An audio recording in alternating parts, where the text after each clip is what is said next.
Hey, I'm Rocco with Living Web Farm, doing another installment for our Resilience Daily in conjunction with the Organic Grower School. Let's talk sweet potatoes for a second. So this is a sweet potato that we grew last year. Here we are in May.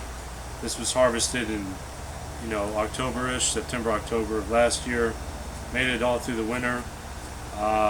There are issues with curing this so that it's sweet when you eat it, and there are issues with storing this, but we're not going to get into that right now. This time of year, what you want to look for, I should say, are these little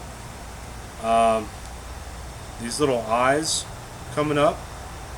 And this time of year, because it's a touch late if you want to start, I would look for some that have already decided to sprout. These are living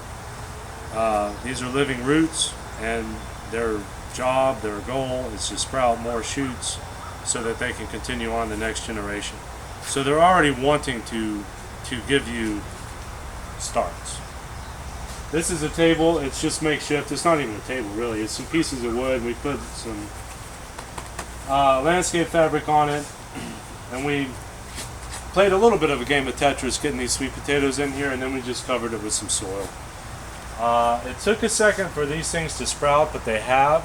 Once they do decide to sprout, we've kept it evenly moist and warm, but there's kind of no stopping them once they decide to sprout. And the energy, and you unlock the dormancy, and the energy reserves left in the tuber itself, or the root itself, sprout up from the shoots. So this will give us a lot of sweet potatoes. I cut from these about a week ago, and these have already come back. This is all regrowth. Okay? I can keep cutting from these and keep cutting from these and keep cutting from these. What's going to determine my time is when I need to get the starts in the ground. But not so much this. These will really be very abundant. They'll really keep giving. So let's get a little handful. So here, and I'm not too incredibly precise, but I'm shooting for cutting about 1.5 inches or 2 inches above the soil level. But I want as much of a stalk as I can get. Again, I'm not being incredibly precise, but that's the way I do it. Let's go over here.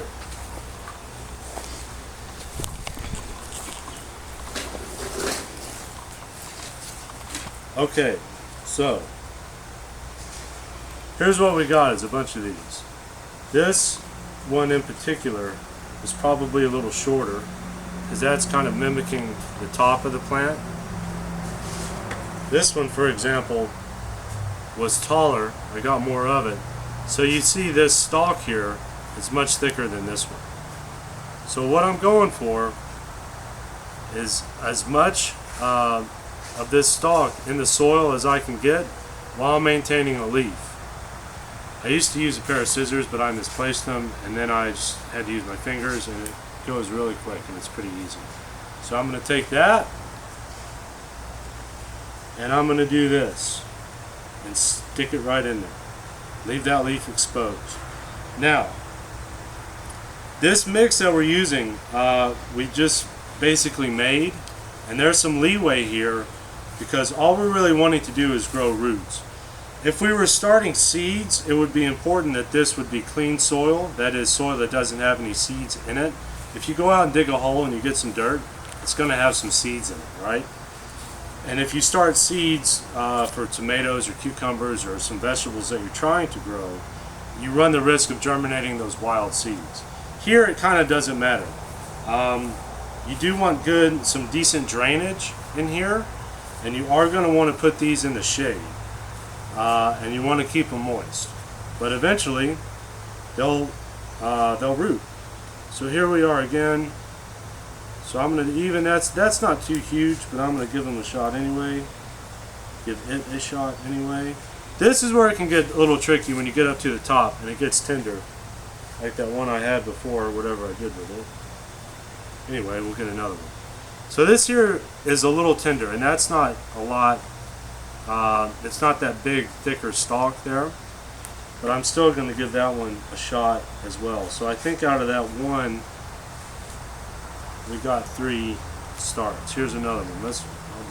I'll do this one a little bit quicker to give you more of an idea. So 1,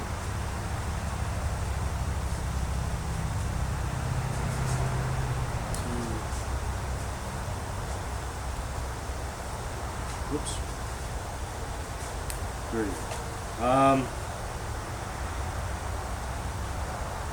As you get into this, especially if you have that many and you're here and you're on your own and you really try to buckle down and get it done, you will develop a rhythm and you will develop an intuition, and I would encourage you to try and trust that.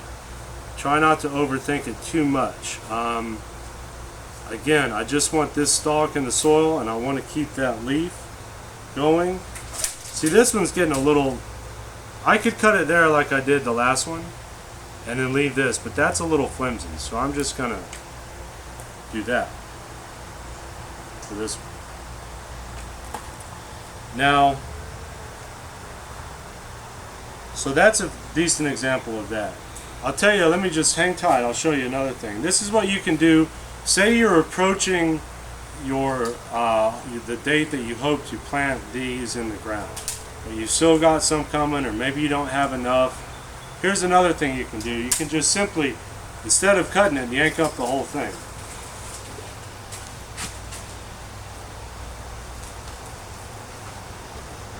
This will be a little trickier to plant, but so this, it already has roots. It's got a lot of growth on it already. I might take off a couple leaves just for the fun of it to deal with the shock of being transplanted.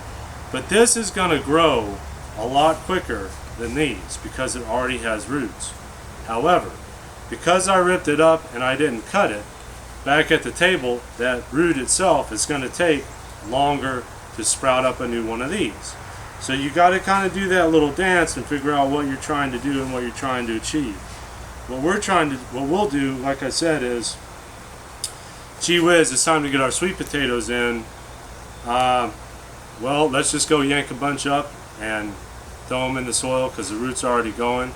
And again, these will get established much quicker. That's got such a good root base. I might have a hard time getting that in there. But I'll come back and dress that one up.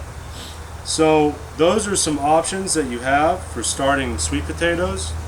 And these I did, this was the first ones I did. I haven't actually checked on them. So cross your fingers. Let's see what happens here. These are about a week and a half old or so.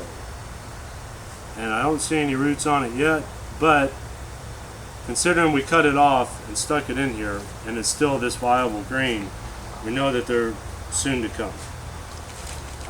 We put them in the shade, keep them evenly moist. Thanks.